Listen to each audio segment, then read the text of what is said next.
पादरी को उम्र कैद की सजा का ऐलान कर दिया गया है। पादरी यानी बजिंदर सिंह की हम बात कर रहे हैं। मोहाली में आज ये सजा का ऐलान होना था और बड़ी खबर इससे जुड़ी हुई बता रहे हैं, जहां यौन शोषण के मामले में इस सजा का ऐलान कर दिया गया है। अब पहले ही कोर्ट ने तय कर लिया था और कहा था कि आरोपी है, लेकिन आज सजा का ऐलान किया जा रहा था। अब पादरी बजिंदर सिंह को उम्र कैद की सजा का ऐलान कर दिया गया है। मोहाली कोर्ट ने ये सजा का ऐलान किया है और कहा है कि पादरी को उम्र कैद होगी, क्योंकि यौन उत्पीड़न केस में कई आरोप लगे और इसके बाद यौन उत्पीड़न केस में आज जब सुनवाई हुई तब उम्र कैद की सजा का ऐलान। हमारे साथ हमारे सहयोगी मोहाली से सुमित जुड़े हुए। सुमित, पूरी जानकारी। बिल्कुल, और बड़ी अपडेट आपको बताएं, बजिंदर सिंह को उम्र कैद की सजा का ऐलान कोर्ट की तरफ से किया गया। 28 मार्च को जिस तरह दोषी करार यहां पर दिया गया था, हलचल पूरी तरीके से बढ़ चुकी है। कुछ देर के बाद बजिंदर को यहां से निकालकर जेल जो है वो लेकर जाया जाएगा। आपको बताएं 28 मार्च को जिस तरीके से जो है मोहाली कोर्ट की तरफ से दोषी करार दिया गया था जीरकपुर की एक महिला से यौन उत्पीड़न के पूरे मामले को लेकर, और उसके बाद आज सजा का ऐलान यहां पर कोर्ट की तरफ से करते हुए बड़ी सजा का ऐलान मोहाली कोर्ट की तरफ से यहां पर किया गया है, और जिसमें उम्र कैद की सजा यहां पर पास्टर बजिंदर को दी गई है। महिला को विदेश भेजने के नाम पर रेप जो है वो यहां पर किया गया, और उसके बाद आज कोर्ट में जो सजा का ऐलान है वो किया गया। इस पूरे प्रकरण को लेकर 2018 का दरअसल ये मामला है। हाल ही में क्योंकि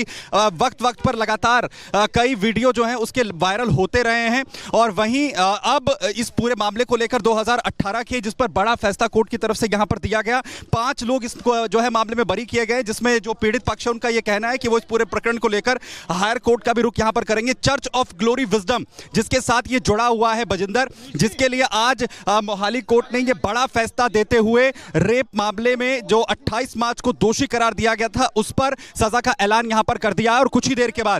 देर के बाद जो है वो यहां पर जो बजिंदर है उसे लाया जा सकता है। कुछ ही देर के बाद उसे जेल के लिए यहां से लेकर जाया जाएगा, क्योंकि जो पीड़िता है कुछ देर पहले कोर्ट पहुंची थी। जब उनसे हमने बात करने की कोशिश की तो उसका यह कहना था कि सख्त से सख्त सजा वो कितना बड़ा दरिंदा है, कैसे लोगों का माइंड वॉश करता है, कैसे महिलाओं की अस्मत के साथ वो खेलता रहा है। इसे लेकर बड़ा ऐलान जो है वो बड़ी सजा जो है वो कोर्ट की तरफ से दी जाए, और इसी को लेकर आप देखिए चारों तरफ इस वक्त हलचल पूरी तरीके से बढ़ी हुई है। जैसे ही कुछ देर के बाद जो बजिंदर है उसे यहां से लेकर जाया जाए, और कोर्ट ने आज ये बड़ा ऐलान जिस तरीके सजा का दोषी करार देने के बाद यहां पर किया। धारा 376, 323 और 506 ये वो धाराएं हैं, गंभीर धाराएं, जिसके तहत उसे दोषी करार दिया गया था। जिसके बाद आज कोर्ट ने उम्र कैद की सजा पास्टर बजिंदर को दी है, क्योंकि अलग अलग वक्त में उस पर कई बड़े आरोप लगते रहे। सिर्फ ये एक मामला नहीं, 2018 का अभी हाल ही में एक वीडियो सामने आया था जिसमें चंडीगढ़ के ऑफिस में कैसे वो 40 साल की एक महिला जिसके मुंह पर कैसे कॉपी फेंकता है, उसे थप्पड़ मारता है, ये तस्वीरें वायरल हुई थी। उसे लेकर भी जो है एक एसआईटी का गठन किया गया है, वो भी इस पूरे प्रकरण को लेकर जांच यहां पर कर रही है। लेकिन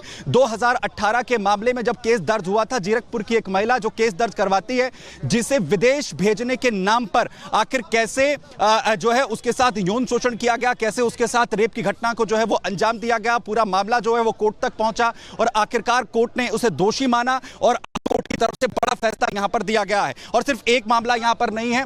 इसके अलावा जो है एक मामला जो आपने जो है जीरकपुर का देखा, आपने इस मामला जो है चंडीगढ़ का देखा, और इसके अलावा जादू से बीमारियां ठीक करने का दावा, क्योंकि इसके यूट्यूब पर भी बड़े फॉलोवर्स हैं। यूट्यूब पर जो चैनल इसका चलता है उस पर भी बड़े फॉलोवर्स हैं, जिसमें जादू टोना टोटके के जरिए ये बीमारियां ठीक करने का जो है वो दावा करता है, और उनका माइंड वॉश जो है वो लोगों का करता है, धर्म परिवर्तन करता है। इस तरीके के बड़े आरोप भी यहां पर लगे, और जो कुछ लोग भी यहां पर पहुंचे थे सुबह के वक्त में, जिनका यह कहना था कि सख्त सजा इस पूरे प्रकरण में मिलनी चाहिए। एक मिसाल जो है वो कोर्ट की तरफ से यहां पर पेश की जाए, और धीरे धीरे जो है वो लगातार, क्योंकि गाड़ियां यहां से गुजर रही हैं और पुलिस की यह कोशिश होगी कि कैसे बजिंदर को यहां से लेकर जाया जाए। जिस तरीके से सजा का ऐलान अब यहां पर हो चुका है, क्योंकि पहले ही गिरफ्तारी हो गई थी, उसके बाद लगातार मामला जिस तरीके से इस पूरे प्रकरण को लेकर यहां पर चल रहा था, और कुछ ही देर के बाद बजिंदर को यहां से लेकर जाया जाएगा। मोहाली कोर्ट का यह परिसर जहां पूरी तरह से हलचल इस वक्त बढ़ी हुई है बजिंदर को लेकर, और खास तौर पर सुबह से ही जो सुरक्षा है वो यहां पर बढ़ाई गई है। पुलिस के एक्स्ट्रा जवान यहां पर लगाए गए हैं, पंजाब पुलिस के जवान भी आपको यहां पर नजर आ रहे होंगे, और इसके अलावा जो अलग अलग गेट है, 4 गेट है यहां पर, जहां पर पुलिस की जो मुस्तैदी है वो बढ़ाई गई है, और एंटी रॉयट जो दस्ता है पुलिस का उसे भी यहां पर लगाया गया, क्योंकि जिस दिन 28 मार्च को दोषी करार दिया गया था बजिंदर सिंह को, उसके बाद कुछ लोगों ने माहौल बिगाड़